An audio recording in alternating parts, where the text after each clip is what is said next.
Oh, here we got a bunch more leaving out here because you can't run in and out of a building and load it up with bed bugs, cockroaches, and undesirable people. Yeah, that shouldn't be here in the first place if you don't run in and out. Hold the door open, say hello to the new neighbors, mess the mail around so the blind guy can't find his mail.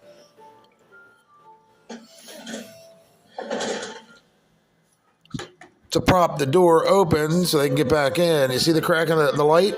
That means they propped it open so they can get back in, making it open to home invasion because none of these wayward fucking bed and breakfast weirdos have a key.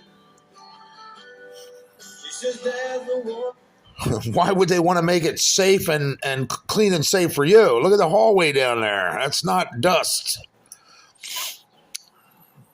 I wish I could show you the staircase. I'm embarrassed to bring people in here.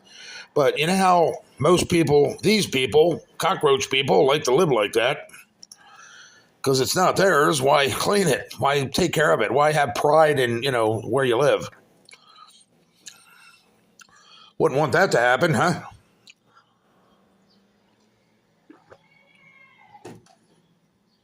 People will start thinking you're human instead of ghetto people. I'm a thug. Look at the trash in my hallway. I'm a thug. You know what I mean? I mean, what? What?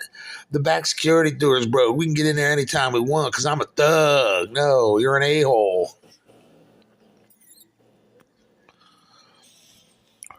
That needs a barnyard or a cage.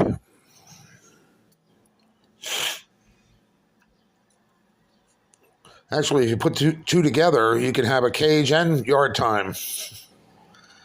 All the yard time you want there. Drive by Danny, Danny drive by. I mean, this is ridiculous. Who lives like this? In and out.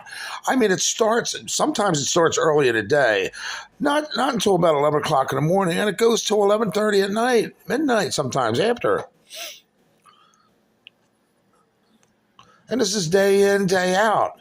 You tell the police, you tell zoning, you tell the landlords, and look, they blame you. I can't rent to nobody because of John Whitehawk. No, you can't rent to anybody because you don't do background checks and you rent to cockroaches like this who want to do this all day and bring 50 people in there to live in 1-2 bedroom apartment. Like they're, in a high rise in Harlem or something. I mean, that's ridiculous.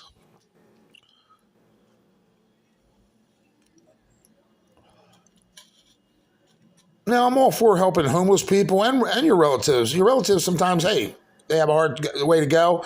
They need to bunk on your couch for a week. I understand that. That's perfectly all right. But they've been here all of 2 weeks. They broke the security door. Second day here, it was broken by then. I don't know what day they broke it, the first or the second. Left open for a week to a point where a cat burglar broke in, banged on my door looking for an apartment. VJ told me. I don't care what VJ told you. What does that got to do with me and why you're climbing in the third floor flat roof apartment fire door, which is outgoing mail only? It's for emergencies, there, moron.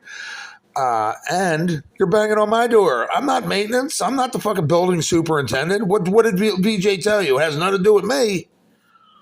The fuck away from my door, asshole. So I had to call the cops on him. 20 minutes after the cops, no, not even, I'd say 10 or 15, a black guy comes up the hallway with a bike on his shoulder, unties the doorknob on apartment 4 that I had tied shut so they couldn't get in or out of there. Easy, without me seeing them, I mean. Because by the time they started untying it, my door chime's going bing bong, because they're on my camera and my door chime. So I'm alerted to it. So I look out, and there's a black guy standing back in the hallway in the dark, not on his texting his phone or anything like that, just standing there because he couldn't get in the deadbolt. He got in the handle. The handle's still unlocked. I grabbed the rope that was tied around the doorknob and brought it back in my house. Actually, it's sitting out here on my chair. I want to bring it in. But yeah, so he untied the doorknob and couldn't get in I guess he had a bump key or whatever he was trying to do. Couldn't get in the apartment 4, so he gave up and took his little bike and pedaled his ass up the street. So caught that on video. Then you have this in and out, in and out, in and out. Do you know what I'm saying? I can't go outside. You know why? Because I got about a bunch of fucking people who think their fucking front porch is my doorway. Let me see here. Let's get them on screen for you. There's their chair. There's where he's sitting in his chair, in his lounge chair, because Pappy, it looks like he's rolling a blunt, right? Maybe talking on the phone. But Pappy thinks this is his front fucking porch. It may be a public sidewalk, but that doesn't mean you have to have a right to make it your fucking front porch. And what does zoning do? Oh, absolutely nothing. What do the police do? Hey, don't worry about loitering. Lay down if you want. Bring your cot out here and lay on the sidewalk. This is ridiculous. What has this town become? A free-for-all of, self-governing idiots? And what he's doing is drawing a crowd. There's people here, and this is where they're from. I think he lives here, or they're all from here. But there's my door. They were all up near my mail. Get the fuck off my doorstep. You don't belong here. I'm missing my ID. Carson Valley Children's Aid of Montgomery County can tell you that. They had an ID sent here for me from, I don't know if it was PennDOT or somewhere. And they did it online for me. And it got stolen, of course. So one of these shitwits is running around with my name, fucking up my ID.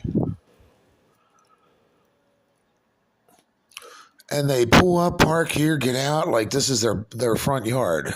Oh, where'd he go? He disappeared quick. Oh, maybe he started spilling his blunt paper, so he decided to roll it under the eaves because the wind was taking it. Who knows? But do you know what I mean? And then they spy on you. They stand under the bay window here, listening to you bitch and threatening to call the cops. Meanwhile, the indoor freaks, the cockroaches that live here, are busting up the fucking building on the inside, running in and out, in and out, in and out. Lovely. Isn't that selling weed to these people? Because God knows they're trucking, muling fucking drugs here because they have at least 1 to 2 mules every day with backpacks come in here and they give them a nice stay. They probably feed them too, beans and rice. Hey, come on, sit down, enjoy yourself. You had a large day coming from Philly or Norristown with all that weed in your backpack. Here, relax now, have a beer. So yeah, and then they shoo them out the back door because I never see them again until the next time they show up at the front door with backpacks.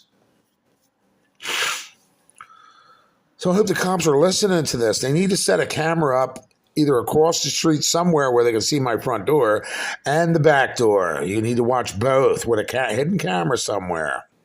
So grab a fucking Xfinity or a Pico truck, pretend you're them, and put a camera up out back because you're going to need it. This is a drug-infested prostitute area. When I first moved in here, there was a sign on the back fire escape door. My Xfinity guy saw it. He said, John, do you have prostitutes in the building? I said, not to my knowledge. I just moved in. He goes, well, there's a sign on the door that says no prostitutes allowed in the back. Signed Brenda. I'm like, who the fuck's Brenda? I don't know either. I said, you take a picture of it. And he was from Comcast right here in Pottstown, Xfinity. And he worked for him. And he said, yeah, I took a picture of it. I said, keep that. We're going to need it. I called Carson Valley Children's Aid and told them about it. I said, yeah, next time you're here, drive out back and you can, zoom in on the picture that's on my door. So that's the type of area we have here. And the police are doing what? Since then. Now, I've lived here 2 years. I'm going into year 3. Matter of fact, February was year 3. I started. So now, here we are. Cops are doing shit. Zoning's doing shit. So there you go. Okay.